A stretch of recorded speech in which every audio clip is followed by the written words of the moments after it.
Hello, everybody, and welcome to the Daily Revolution. As we've said for the past week, our foundational verse for the rest of this series, the rest of these episodes, is going to be found in Matthew chapter 5, verse 16, where Jesus says, "Let your light so shine before men that they may see your good works and glorify your Father in heaven."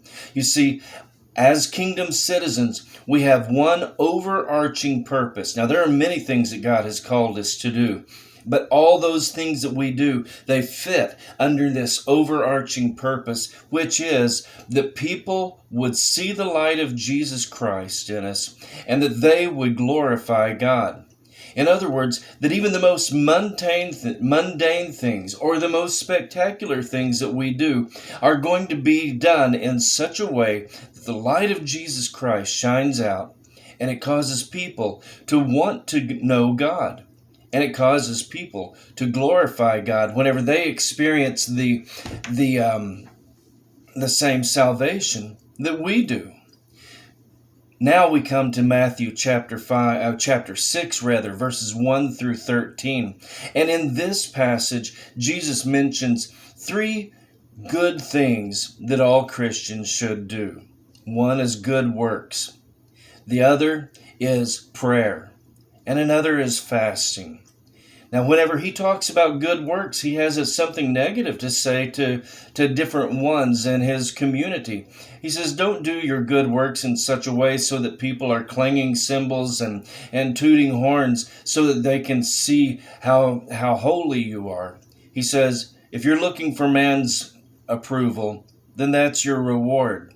But if you're looking for recognition from God, then just do your gift and your good works in such a way that nobody has to see it. Whenever he talks about prayer, he talks in the negative again about different ones who make a big show of praying openly and praying long prayers and all of these things so that people would think how holy they are.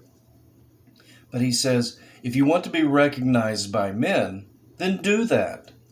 Otherwise, he says, if you want to be recognized by God, he says, go into your prayer closet, go into a quiet place, pray to God in secret, and the God who sees in secret will reward you openly.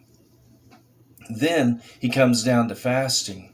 And fasting is just such an interesting thing, because what it is us saying, God, I want to be in your presence today. Lord, nothing else matters, not even the basic necessities of life, not even my food and my water. I'm just dedicating myself to you for this period of time, whether it be all day or for multiple days.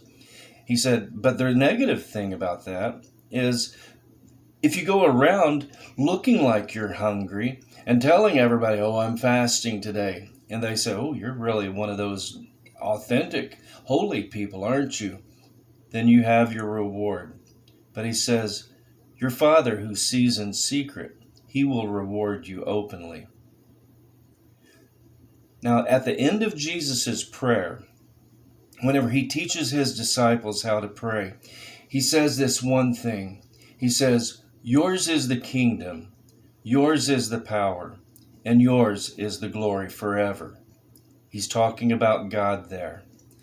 Our Father who art in heaven, yours is the kingdom, yours is the power, yours is the glory forever. So today, as we go about our work, and as we go about our interactions with family and friends and associates and neighbors and strangers and enemies, let us do so in such a way that is going to bring glory to God. Let us do so in such a way that we can say, yours is the kingdom, yours is the power, yours is the glory forever. Let us never be guilty of saying, God, this is my kingdom, and my power has gotten me these things. My glory is something. No, it always goes back to God.